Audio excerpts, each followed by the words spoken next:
The card was laminated. That was the first thing I noticed. Not a printout, not a sticky note, not an email, though I was meant to check. An actual laminated card. Block letters printed on card stock. The kind of thing you make when you expect heavy handling and want it to survive. Abigail handed it to me in the parking lot outside the visitor center, along with a core-issued hard hat and a ring of maybe 15 keys. It was just past 2 in the afternoon. Grey sky, cold enough to see my breath, but not quite cold enough for the snow that was definitely coming. Her white government pickup and my truck were the only vehicles in the lot. She'd been waiting when I pulled in. Maybe late 40s, sturdy, the kind of build you get from decades walking job sites. Dark hair pulled back, some grey in it. Core windbreaker, khaki pants, steel-toed boots. She shook my hand like she meant it. Raymond, she said, not a question. Yeah, I said. That was pretty much the whole introduction. She walked me through the visitor center while I held the card and keys. The building was closed for the season. Displays covered in plastic sheeting, gift shop dark, bathrooms locked. It smelled like cleaning product and old carpet. She showed me the office I'd be using, pointed out the landline on the desk, the emergency binder on the shelf, the coffee maker, mentioned that a few maintenance people might come by but they'd announce themselves ahead of time. Then she stopped and looked at me. The card, she said. Read it. I read it. 5 rules, numbered, which I appreciated. I like numbered things. 1. Lock the office door by sunset. Not close it. Lock it. 2. If I heard whistling from the reservoir, turn on the spillway beacon and face the wall until it stopped. There was a switch on the office panel marked beacon. She pointed at it twice. 3. Never answer the landline between 1:13 and 3 a.m. It would ring. Don't answer it. 4. Never cross the yellow chain into intake gallery C. 5. If a vehicle with no license plates appeared at the gate, kill all lights and get under the desk. Stay there until it left. I read it twice. I'm not the type to immediately fire off questions. I figured she'd explain. She didn't, really. These aren't suggestions, she said. Okay, I said. The beacon switch. You know where it is. You pointed at it twice. She almost smiled at that. Almost. I had questions anyway. The whistling one was the strangest, so I asked about it. Acoustic phenomenon, she said. The water, the spillway geometry, the valley walls. It happens certain times of year. The beacon disrupts the resonance somehow. The engineers disagree on the exact mechanism. That sounded like something someone says when they don't want to say the actual thing. But I'd driven 4 hours from Pittsburgh with everything I owned in my truck bed, and I needed the job. So I typed acoustic phenomenon in my notes app and kept going. I asked about the plateless vehicle too. Trespassers, she said. Teenagers sometimes. No plates is how we flag known problem vehicles. If they see the lights off, they usually move on. That one at least made a certain kind of sense. She walked me back to the lot. The reservoir was visible past the chain-link fence and the empty marina slips. Kintua was big, steel grey in November, the hills running down to the water on the far side. There was a wind off it that smelled like cold mud. Abigail watched the reservoir the whole walk back. Not casually. She kept glancing at it the way you monitor something on a job site, the way I used to watch trench walls for cracking. Not nervous exactly, just attentive in a way that had nothing to do with what she was saying to me. I noticed it. Didn't say anything about it. She gave me her cell number. Said she'd be by every few days.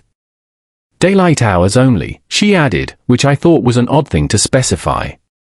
She got in her truck and drove out. I stood in the lot for a minute with the keys and the laminated card and the hard hat and watched her go. I put the card in my shirt pocket. The keys went on the desk inside. The first night was quiet until it wasn't. I'd set up in the office. I had a sleeping bag, a folding cot, a paperback I wasn't reading, and my laptop. The core had Wi-Fi, which surprised me. I ate a sandwich from a Turkey Hill on Route 6 and read about a third of a Wikipedia article about the Seneca Nation before I fell asleep with the light on. I woke up at 1:12. I don't know why. No sound, no movement, just awake. The landline rang at 1:13. I was already sitting up when it started. The caller ID said "Damn office." I looked at it. The phone was right there, maybe 2 feet from my face. Damn office. The call was coming from inside the building, or at least that's what the display said. I was the only person in the building. I didn't answer it. I watched it ring 4 times. 5. It stopped at 6. The room went quiet. I sat there for a minute, then got up and checked the lock on the office door. Still locked. I went to the small window that looked out toward the parking lot and the fence and the water beyond it. That's when the whistling started. It came off the reservoir just like Abigail had said it would. A simple melody, not complicated, just a few notes repeating, the kind of thing you'd hear someone whistle walking down a hallway. I almost recognized it. It sat right at the edge of familiar, like a song you know but can't place. I hit the beacon switch. The spillway beacon was mounted on the building's river-facing side. When it kicked on, the light came through the window. A big red pulse, slow and regular, washing across the walls. I turned away from the window. Rule 2 said to face the wall. I faced the wall. The whistling kept going. It was moving. I could tell even without looking. It shifted along the shore, getting closer to the building. The red pulse swept behind me. I stared at the corner where the wall met the ceiling and counted beats. Then the whistling changed. Not a different melody, more like the melody folded into something that had a shape to it. A word shape. It said my name. Soft, slow, the way someone says a word when they're figuring out how their mouth works. Raymond. I kept facing the wall. My hands were flat on the plaster. The beacon pulsed. I don't know how long I stood there before it stopped. 10 minutes, maybe less. At some point, the silence just settled back in and stayed. I sat on the cot until daylight. I didn't sleep. Around 7, I unlocked the office door and walked out to use the bathroom down the hall. There were wet boot prints on the tile. They came from the direction of the main entrance, moved down the hallway toward the intake corridor, and went back the same way. Full boot treads, like someone had walked in soaking wet.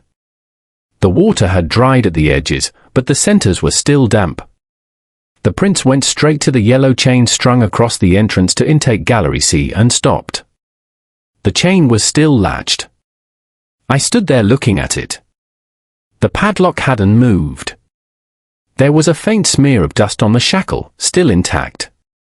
Whatever had walked up to that chain hadn't gone through it. Just stood there, then walked back out. I went back to the office, put the laminated card on the desk in front of me, and read it again. All 5 rules, top to bottom. Then I made coffee and added boot prints gallery C chain to my notes app, right under acoustic phenomenon. That was the first night. The second night, the phone rang at exactly 1:13. I'd been watching for it, my phone propped against the lamp with just the clock running, nothing else open, no apps, just the numbers. 112, 112. 112, then the landline went off and the caller ID lit up. Damn office. I didn't touch it. 6 rings and it went quiet. The whistling started about 4 minutes later. Same place, south end of the reservoir, moving toward the lot. I hit the spillway beacon, faced the wall, waited. That was the pattern. Every night, same order. 1:13, then the whistling, then nothing. By night 4, I'd stopped watching the clock. I could feel the last few minutes before 1:13 before I could explain why. At 1:11, I'd find myself already sitting up, already listening. I'm not a particularly intuitive person. I've worked construction tech for 8 years, and most of what I do is read measurements and follow specs, but something in me just started tracking it. Some background thing. I didn't love that. I kept a notebook by the cot, one of those black and white composition books from Dollar General on Route 6 in Warren. I wrote down the time the call started, how many rings, when the whistling began, what direction, when it stopped. You write it down. Even when it seems obvious, you write it down because 3 weeks later, when something goes wrong, you want the record. That's just how it works on a job site. I applied the same logic here because it was the only logic I had. The calls always lasted 5 to 7 rings. The whistling always started south and moved toward the lot. It always stopped before it reached the parking area. I don't know why. I didn't want to know why. The mornings were the weird part. The nights felt like waiting. The mornings felt like inventory. Day 3, there was a handprint on the outside of the office window, low near the sill, like someone had pressed their palm flat to look in. The glass was cold and the print was still damp. The hand was about the same size as mine, maybe a little wider across the palm. I looked at it for a while. Then I went inside and wrote handprint exterior office window lower left pane in my notebook and made coffee. Day 5, I found water pooled under one of the folding chairs in the break room. Not a lot, maybe a cup, spread into a rough circle on the tile. The ceiling above it was dry. The pipes were dry. There was no reason for it to be there. It smelled like the reservoir, that flat mineral smell with something underneath it I couldn't quite name. I mopped it up with paper towels, threw them away, and washed my hands twice. Both went in the notebook, clean and simple. I'm not great at writing incident notes in a way that sounds alarming. Probably for the best. Abigail showed up on day 3. Pulled into the lot around 10 in the morning in her core pickup, knocked twice, came in without waiting. She had 2 coffees, I don't know from where, there's not much between the dam and Warren. She handed me one and asked how the first couple nights had gone. I said quiet. She nodded like that was exactly what she expected. We did a walk of the exterior together. She moved fast, always a step ahead, always facing forward. Checked the generator housing, the gate mechanism, the main building corners. She got to the intake galleries at the end and asked casually, like it was an afterthought, whether I'd had any reason to go near them. I said no. She said good. Nothing to check down there in winter. Anyway, she didn't mention the boot prints. I hadn't either. I kept waiting for her to bring them up. She didn't. She came back on day 6. Same thing. Daytime. Quick. Another coffee. This time she walked the perimeter by herself while I watched from the doorway. When she came back in, she mentioned that teenagers from Warren sometimes came up to mess around near the dam. She said the acoustics along the reservoir were strange, that sound carried in weird ways off the water at this time of year. Pressure changes in the intake tunnels. She said all of this while looking at her clipboard, not at me specifically, more like she was saying it to the room. I said I'd noticed some strange sounds. She looked up, asked what kind. I said water sounds mostly. She wrote something down and said that was pretty normal, and left 20 minutes later. I added Abbey Acoustics Teenagers Pressure and Tunnels to the notebook. Underneath it I wrote asked about galleries again and circled it. The 9th night was different. I was at the desk around 11:45 doing nothing useful, old texts, mostly, the kind you scroll back through when you're tired and don't want to think. The gate camera was up on the monitor the way it always was. Usually it showed the empty lot, the gate arm, the tree line. A vehicle pulled up and stopped at the gate. I looked at it. It took me a second to figure out what was wrong. Core maintenance truck, dark green, right shape, right size, but no plates. I checked the rear angle on the second camera. Also bare. I remembered Rule 5. I killed everything. Monitor off, desk lamp off, the little LED strip under the cabinet, all of it. I got down behind the desk and sat on the floor with my back against the drawers. The monitor was off, but I reached up and turned it back to the lowest brightness setting I could get. I could see the feed, barely. Dim grey glow. The truck sat at the gate for about a minute and a half. Then the driver's door opened. Nobody got out. The door swung open and hung there. I watched. The cab looked empty. No shadow moved. The door was open and nothing happened for what felt like a long time, but was probably 40 seconds. Then the truck reversed. No headlights. It rolled backward into the dark at the edge of the tree line and was gone. The door was still open when it went. I stayed under the desk for another 10 minutes. Then I got up, turned the lights back on, and sat in the chair looking at the gate camera feed. Empty lot. I wrote plateless truck gate 1147 driver door open no driver reverse no lights in my notebook. Then I sat there until 1:13.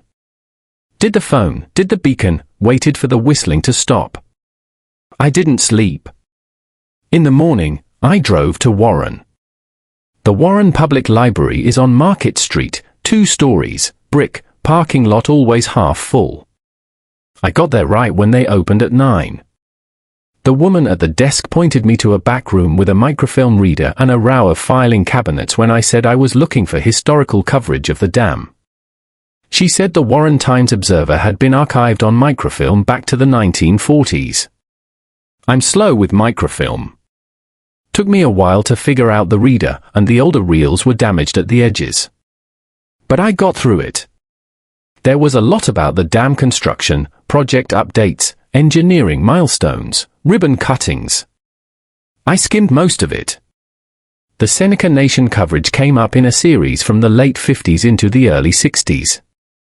The Corn Planter Tract, which was Seneca land in the valley, had been under a federal treaty. The treaty turned out not to matter. When the reservoir filled, the valley went with it. Farms, houses, a cemetery. The articles covered it in the careful flat language of that era. Everything handled properly. Everyone taken care of. The photos were something else. Families outside houses they were leaving.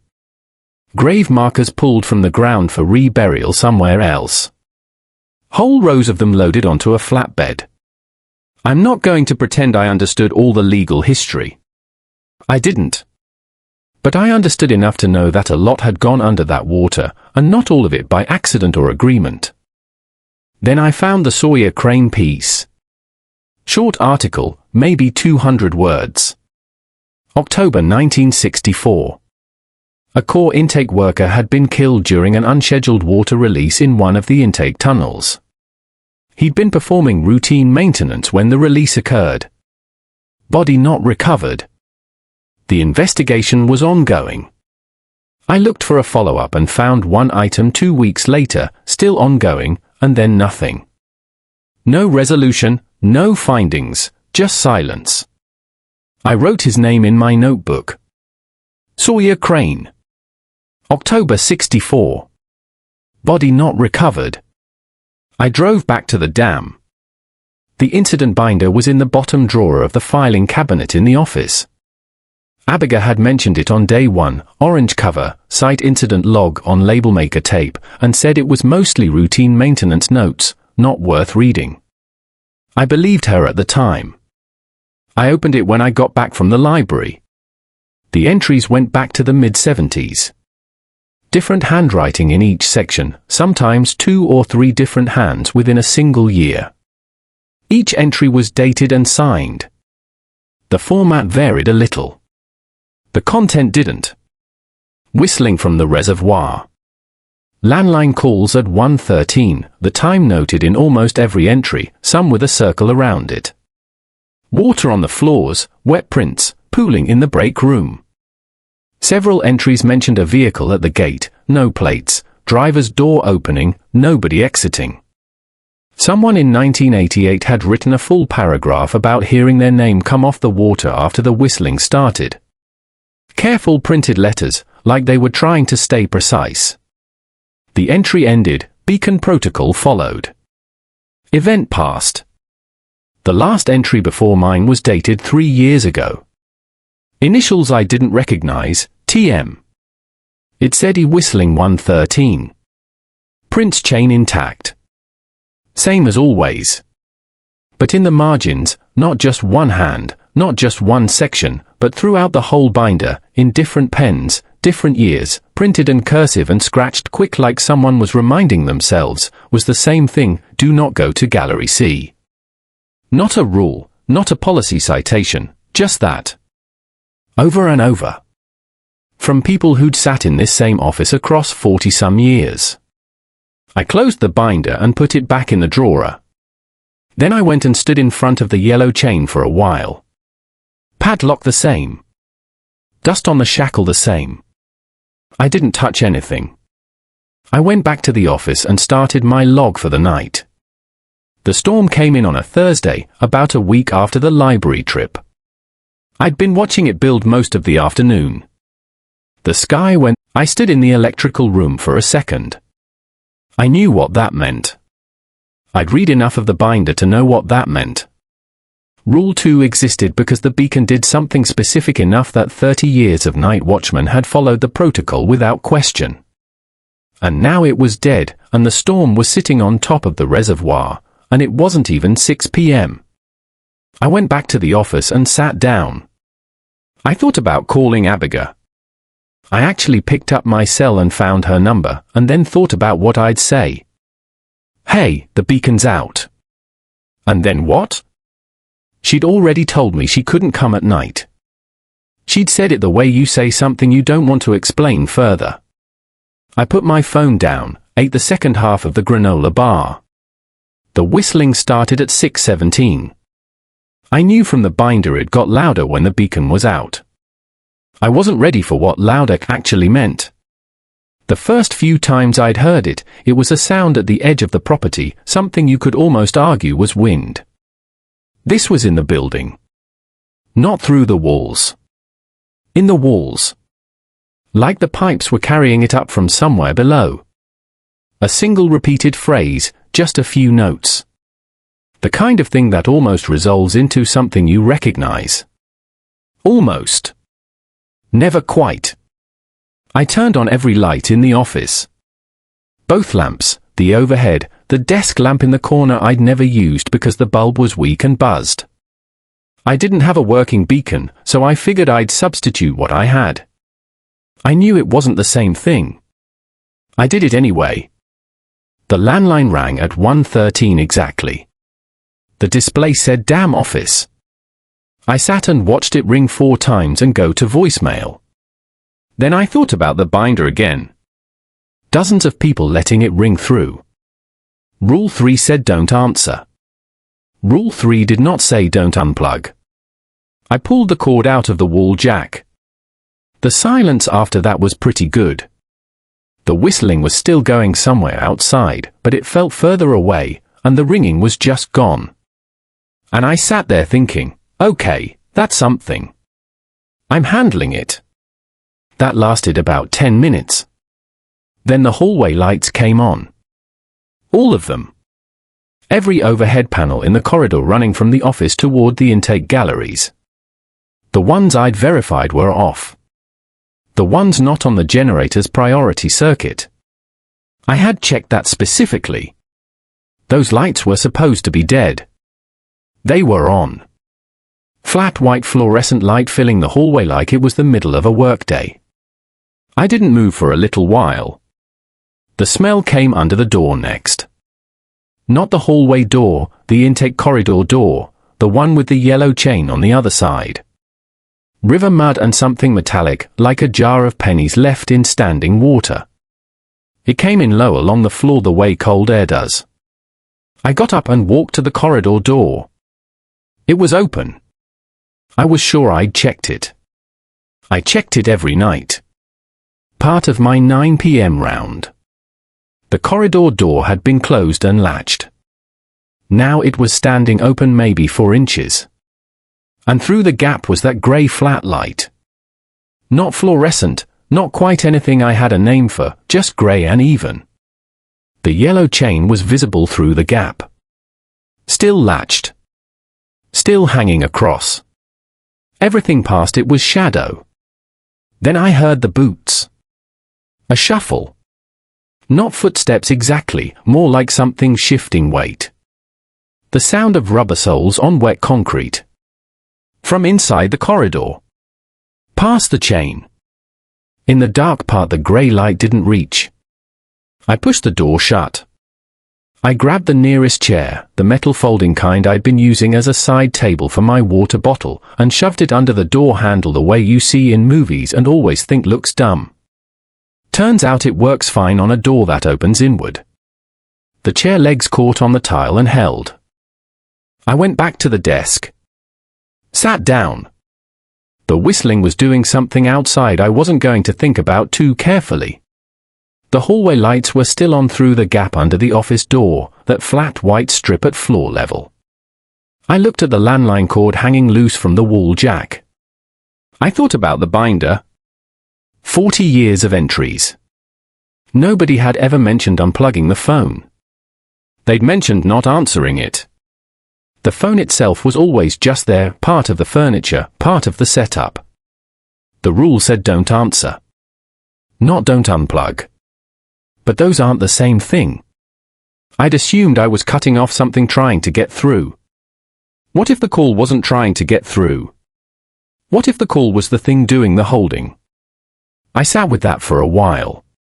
The lights in the hallway didn't go out. The smell faded a little around 3 a.m. but didn't fully go away. I didn't sleep. I had my phone, half a charge left, and the clear understanding that I'd done exactly what the rules hadn't told me not to do, and something had immediately gotten worse. The rules covered 5 scenarios. A dead beacon during a power outage wasn't one of them. Unplugging a landline you'd been warned not to answer wasn't one of them. I'd improvised, and whatever I'd thought I was doing, it wasn't that. I'm not blaming the storm. I'd have unplugged the phone eventually. That's on me. By 5 a.m., the sky through the window was lightening into that pre-dawn grey, and the whistling had gone quiet. The chair was still under the door handle. The hallway lights were still on. I hadn't moved from the desk in about 4 hours, except once to get my water bottle. I just sat there and waited for it to be morning. Morning came. That was it. Abigail's truck pulled into the lot at 6:47. I know the time because I was watching the window by then, sitting at the desk with both hands around a cold coffee cup I wasn't drinking. Her headlights swept across the office wall, and I heard gravel under her tires. She usually came around 9 or 10, never before 7. I didn't move when I heard her key in the lock. She pushed the door open and stopped. Looked at the chair jammed under the corridor door handle. Looked at the landline sitting on the floor with the cord coiled next to it. Looked at me. Her face went through a couple of things I couldn't fully read, but pale was one of them. That was the one that stuck. "Ray," she said. "Morning," I said. She came in and set her bag down slow.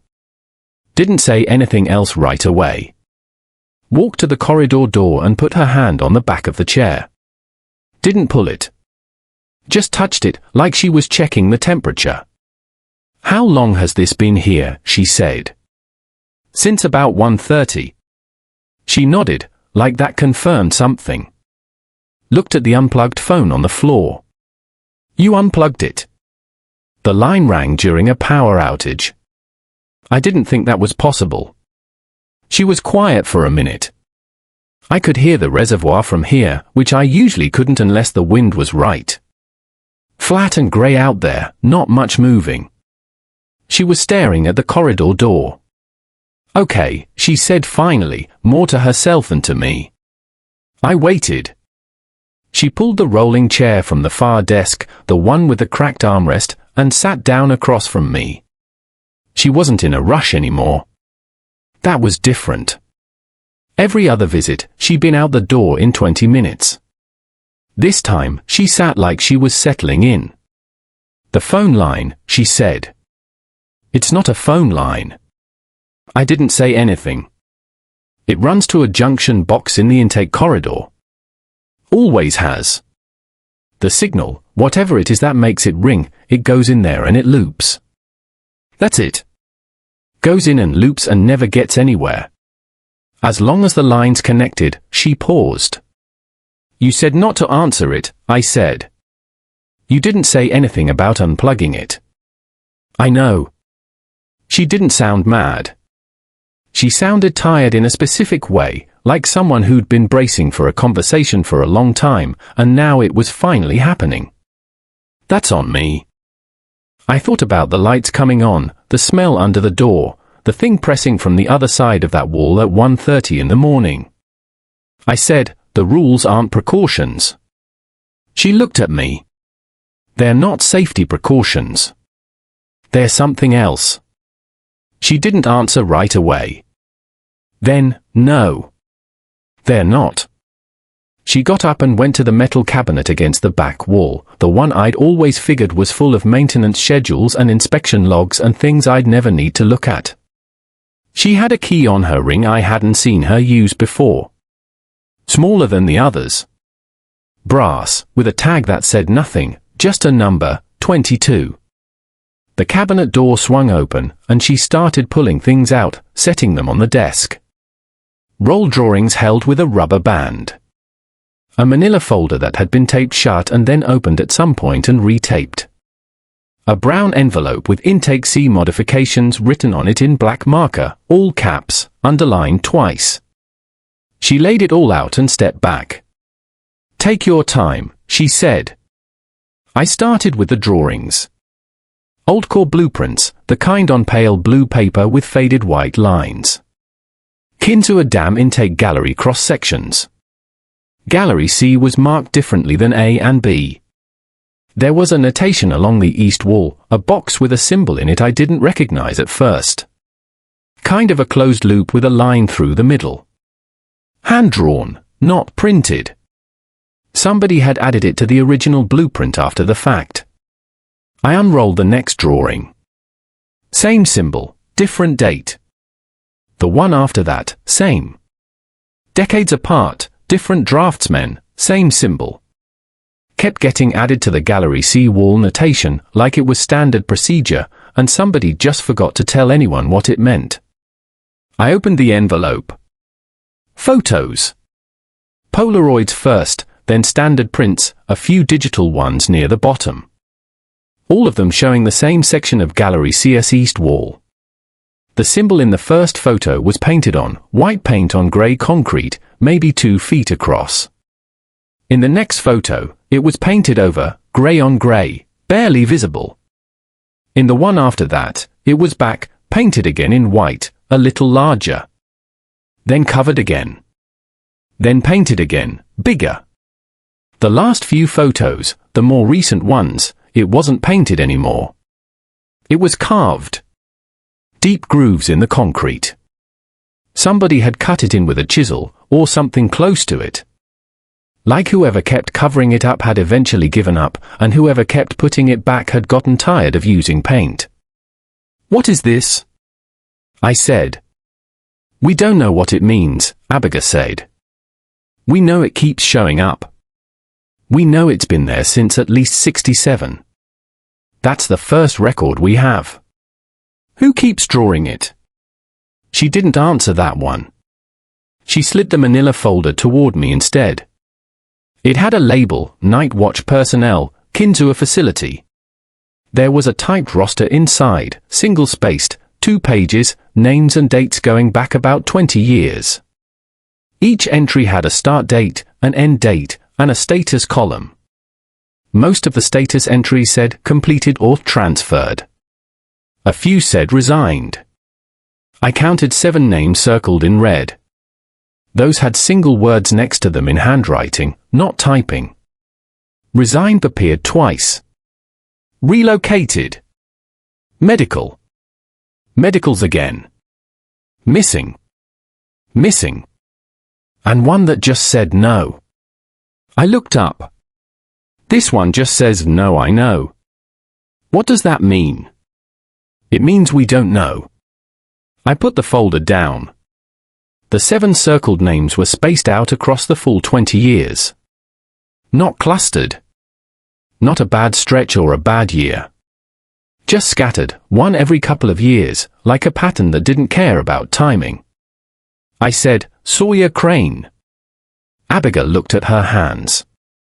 He didn't just get pulled into a tunnel, I said. I read the article. But there was more to it. She was quiet long enough that I thought she wasn't going to answer. Then she said, he was in Gallery C during the fill. When they flooded the valley. There was a miscommunication about the timeline, that's what the official report said. And the intake sequence started before everyone was out. He was inside. The water came in fast. She stopped. He didn't make it out. And they sealed it. The protocol at the time was to seal any compromised intake and continue filling. The schedule was the schedule. There were political pressures. The project was already behind. I didn't say anything to that. He was inside when they poured the secondary concrete barrier, she said. Him, and she pressed her mouth flat. There was something already in that intake, she said. Something that had been there before they started construction. The Geological Survey noted it, and nobody knew what to do with that notation. So they filed it and moved forward. Standard practice for the time. What kind of something? The survey called it an anomalous acoustic signature. A pocket of unusual acoustic behavior in the rock formation. She said it like she'd read it so many times the words had stopped meaning anything. What it actually was, we don't know. We know it's still there. We know it's been there the whole time. And we know that after Crane, it wasn't just a pocket of acoustic behavior anymore. I looked at the photos again. The symbol carved into the wall. The whistling, I said, gets louder when people are nearby. Quieter when they're not. The beacon disrupts it. We don't know why. We just know it does. And the calls? Testing, she said. That's the best way I can describe it. If someone answered, we think they'd hear something that made them want to go to the intake. We had 3 incidents before we installed the loop. After the loop, nothing. Nobody answered. Nobody went. I thought about 9 nights of not answering. The caller ID always reading damn office. And the truck. Abigail looked at the window.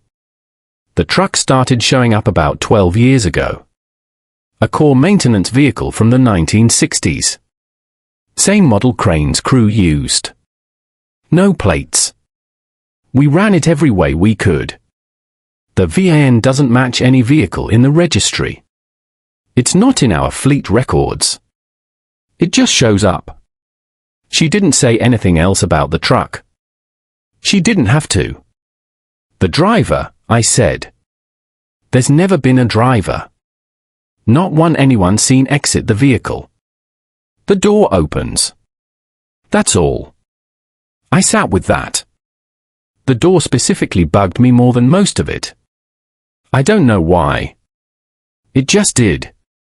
Gallery C, I said. The rule wasn't about keeping people safe. No. It was about keeping people away from something that's getting closer. Abigail looked at me directly for the first time since she'd sat down. The wall has been moving, she said. Incrementally. Millimeter per year for the first decade. Then more. The modified panel on those drawings, it was installed to monitor the movement. The symbol keeps reappearing because something on the other side of that wall keeps expressing it through the concrete. We don't know how. The rules exist because as long as nobody goes in there, as long as nobody gives it a reason to escalate, she stopped. It stays slow. It stays manageable. Last night wasn't manageable, I said. No, she said. Last night wasn't. She didn't apologize. I didn't expect her to. We just sat there with the folder and the photos and the rolled blueprint spread out between us, and we both looked at them for a while. Outside, the reservoir sat flat and grey and quiet. The spillway beacon was off. The generator was still running. The chair was still under the corridor door handle. Abigail left around noon. She took the folder with her, left the blueprints, said she'd be in touch. I watched her truck pull out of the lot and sat there for a while doing nothing useful. I went through the cabinet again that afternoon. I don't know what I was looking for exactly. Something to do, maybe. I'd already read the incident binder twice. The blueprints were just blueprints. But there was a stack of old maintenance tags in the back corner, the paper kind with carbon copies, bundled with a rubber band that fell apart when I touched it. Most of them were boring. Vac filter replacements, exterior lighting checks, generator fuel logs. I flipped through maybe 40 of them before I found the one that wasn't boring. It was dated 1989. The top line said, Spillway Beacon, Manual Override Installed. Below that, in smaller print, Override Panel located in Intake Gallery C, Junction Box J7, accessible via interior corridor for use in event of primary power failure. I read it twice. Then I thought about every night the beacon had kept the whistling at bay. Every time I'd hit that switch on the main board and watched the red pulse start up and felt the air outside go a little quieter. I'd figured it was just light. Bright light. Red light. Something about visibility and deterrence. But the beacon had a manual override inside Gallery C. Right behind the door we weren't supposed to open. Right past the yellow chain nobody was supposed to cross. Someone had put the one thing that pushed it back inside the room it was being pushed back from. I don't know if that was intentional or just a terrible coincidence. Knowing what I knew by then, I figured intentional. The tag was dated 3 years after the incident binder entries started getting serious. 1989, someone had figured it out by then. Someone had installed a direct line and then sealed it away behind a rule. I put the tag in my shirt pocket. I went to the storage room off the main corridor and stood in front of the shelves for a while. There was a full case of great stuff expanding foam, the construction grade stuff in the orange cans. There was a tube of Loctite construction adhesive, the kind that cures rigid. There were work gloves on a hook by the door. I grabbed 2 cans of foam, the adhesive, and the gloves. And I put them in the canvas bag I used to carry tools around the site. Then I went and got my flashlight from the desk drawer, the big mag light that took for D batteries, and I set everything by the office door and went and ate dinner. That's the part that feels strange to describe. I made a bowl of instant oatmeal on the camp stove and watched the generator readout and thought about Pittsburgh. Nothing specific, just the general shape of the last year. I wasn't scared yet. I was something else. Tired, maybe. Decided. At 12:58, I picked up the bag. The corridor was cold. That mud and copper smell was still there, lighter than it had been the night before, but still present. The chair was still under the Gallery C door handle where I'd left it. I moved it. Unlocked the door. Stepped through. The yellow chain was waist-high across the entrance to the intake gallery. The sign on it said authorized personnel only. I'd probably stepped over hundreds of those in my life. This one I stood in front of for about 10 seconds. I stepped over it. The gallery ran maybe 60 feet before the first junction point. My flashlight hit concrete on all sides. Low ceiling, exposed conduit, the kind of utilitarian space nobody ever meant to look at. The air was colder than the corridor. Still. My boots were loud. Junction box J7 was stenciled on the wall in faded yellow paint about 30 feet in. The panel was recessed into the concrete. A grey metal box with a hinged cover. The kind of thing you'd walk past 100 times without thinking about it. I got close and put the flashlight on the bolts holding the cover closed. They were hand loose. All 4 of them. I put my fingers on the first one and it turned with almost no resistance. Like someone had been backing them out over a long time, millimeters at a time. Patient. I didn't let myself think about that too long. The override switch was inside. A single toggle, industrial, labeled beacon manual. Below it was a small red indicator light, currently off. I flipped the switch. Outside, through the narrow horizontal window slit near the ceiling, the spillway beacon fired up. That red pulse. It hit the window and lit the gallery in a slow throb. Red. Dark. Red. Dark. The whistling stopped. I mean, it just stopped. Mid-note, or whatever it was. Gone. I exhaled. I hadn't realized I'd been holding anything. Then the wall moved.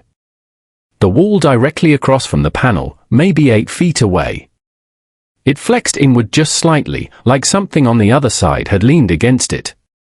The concrete didn't crack. It just bowed the way a thick rubber sheet bows when you push it from behind. And then a seam appeared low on the wall. A construction joint that had probably been there for 60 years. And it opened.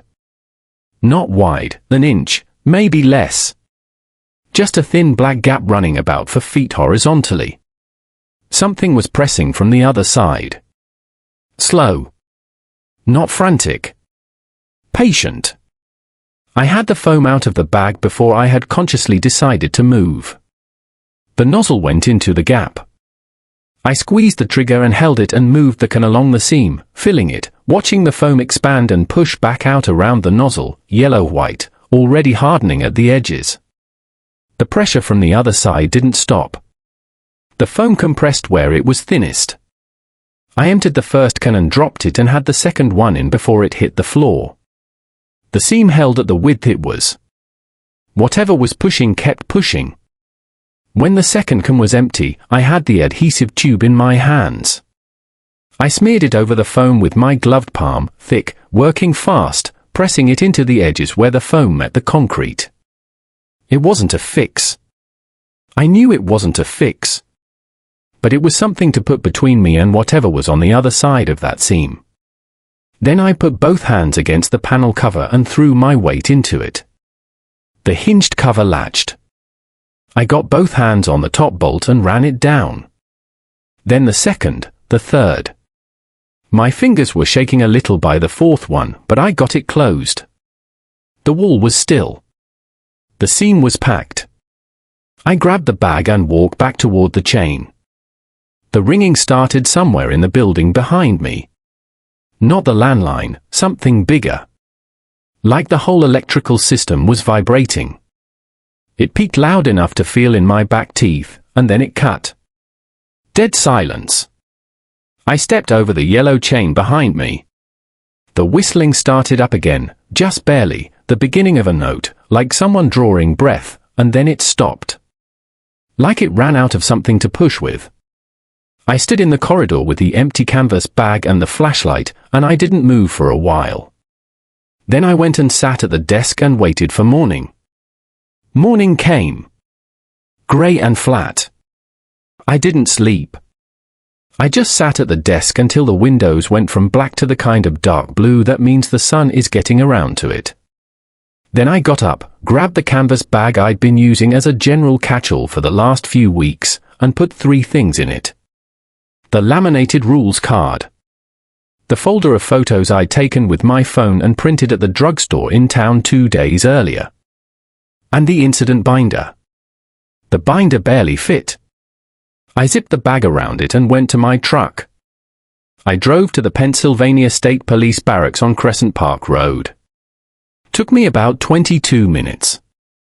I know because I watched the clock the whole way. I don't know why exactly. I just needed something that moved at a normal speed. The barracks were beige brick, a flag out front, 2 cruisers in the lot. I sat in my truck for a minute, not because I was scared. I just hadn't thought about what I was going to say.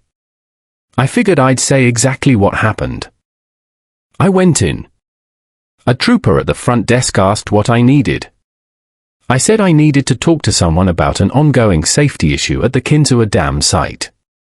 He looked at me for a second, then picked up his phone. Sergeant Denise Wang came out about 4 minutes later. Pressed uniform, sergeant chevrons, blonde hair tucked behind her ears, steady eyes that didn't give anything away, just took information in. She said her name and rank. I said mine. She said to come back. Her office was small. Metal desk, 2 chairs, a whiteboard with nothing on it. She sat down, and I sat across from her. She had a legal pad already open. She didn't say anything. She waited. I put the canvas bag on her desk. I work night watch at the Kinzua Dam Visitor Center, I said. Corps of Engineers contract. I've been there since October. My supervisor gave me a set of rules on my first day and told me they were non-negotiable. I've been following them. I'm pretty sure they're covering up something that happened in 1964, and they've been using civilian contractors to maintain it without telling anyone what they're actually doing. She wrote something down. Define a covering up. So I told her. I went through the whole thing in order. The landline, the whistling, the wet prints, the plateless truck. The incident binder with all the circled names. Sawyer Crane. The articles I'd found at the Warren Library.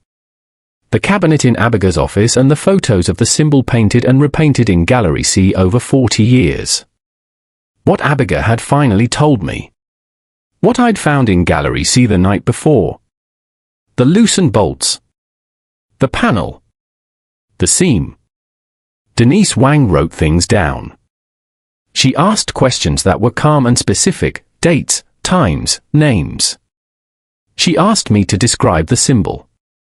I didn't have good words for it, so I showed her the photo on my phone, and she photographed the screen with hers.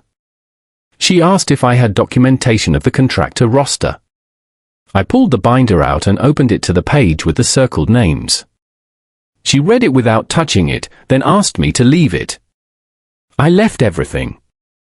The card, the photos, the binder. I kept the photo on my phone.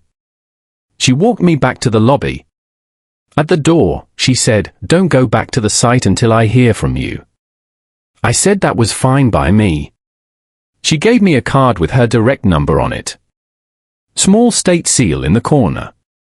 I put it in my jacket pocket and drove back to the motel on the other side of Warren.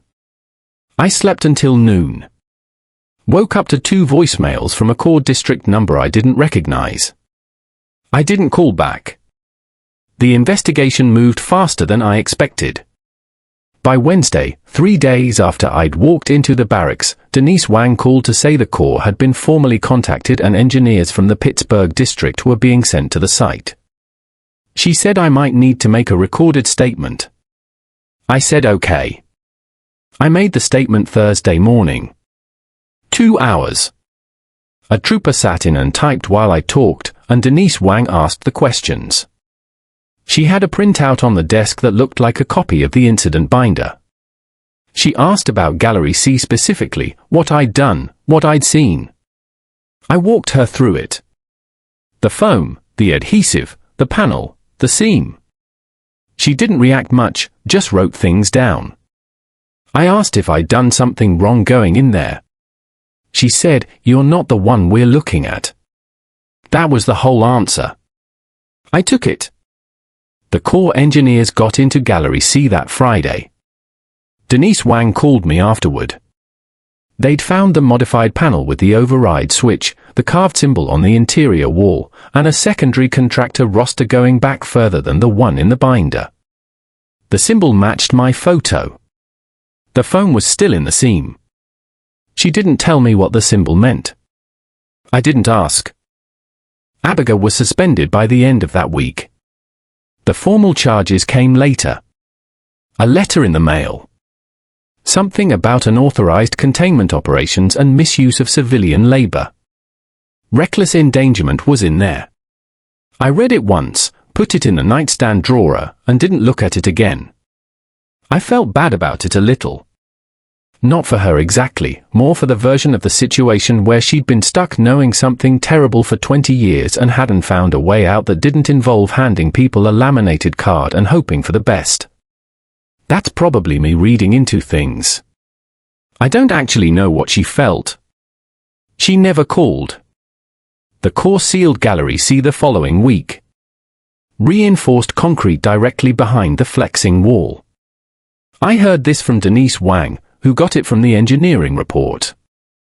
They also rewired the spillway beacon to a completely independent power supply, its own circuit, its own breaker, its own backup. Something that couldn't drop when the main power failed. I wasn't on site for any of it. I was at the motel mostly. Walked around Warren a couple of times. Got coffee at a place on Pennsylvania Avenue with a handwritten menu that played Tom Petty at low volume. Ate a lot of eggs. Watched whatever was on.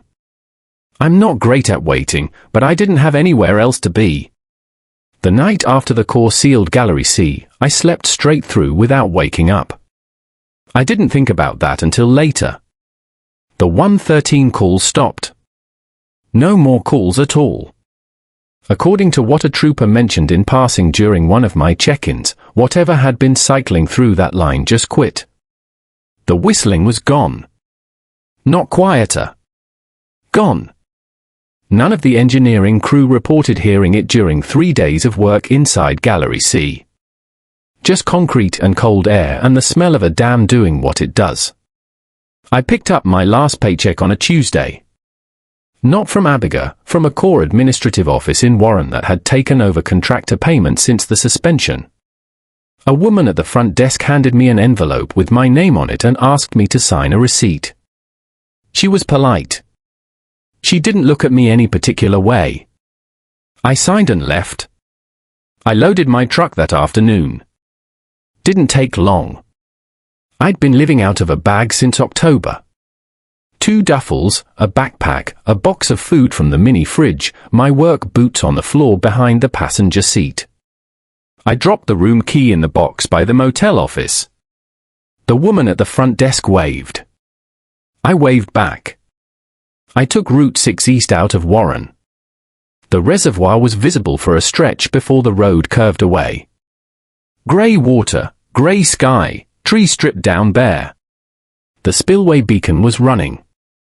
Red pulse, steady and slow, visible from the road. I watched it until the bend took it. I don't know exactly what was in Gallery C. I don't know what Sawyer Crane became after 60 years inside that wall, or what the symbol was supposed to do, or whether the foam and adhesive I'd smeared into that seam actually mattered. I'm not a structural engineer. I'm not anything really. I was just the guy watching the building. What I know is the concrete held. The seam didn't open again. The beacon stayed on, and whatever had been pressing from the other side, patient, slow, apparently fine with waiting decades for someone to slip up, it stopped. That's enough for me. Pittsburgh was still back there somewhere, and my stuff was in a storage unit on the north side, and at some point I'd have to deal with that. The bad year was still waiting, too. All of it still there, a couple hours down the road. But right then, I was just on Route 6 with the heater going and a coffee in the cup holder and the whole morning ahead of me. I kept driving.